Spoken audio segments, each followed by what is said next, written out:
大基本千万字，大家要和大家做伙来捌一字。俗语咧讲，臭蛋免纳税，意思就是经体一个人爱臭蛋爱分家规。今仔日要甲大家小解这一字，咱同齐来看到这读做龟科尾龟第一条。龟本地是讲鸟仔类和通脱的消化器。顶面接食道，下骹是小接山龙，是一个地仔形，会当甲食物件暂时放伫食。一般嘛会当讲是食灵动物，阿妈滚的食道，咱讲龟。另外，还有一个音读做乖，带大家做伙来小解这两个词。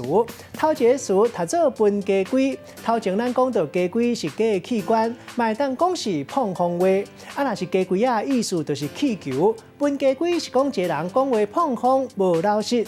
第二个词读做家规，这是讲食物件时，物件掉伫咧喉管吞袂落。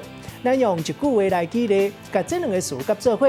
譬如讲阿明食饭的时，哪食哪咧分家规，一个无注意煞险啊家规，好咧加在边仔人赶紧替急救，才无代志。所以咱食物件一定要专心，千万唔通哪食哪咧讲话。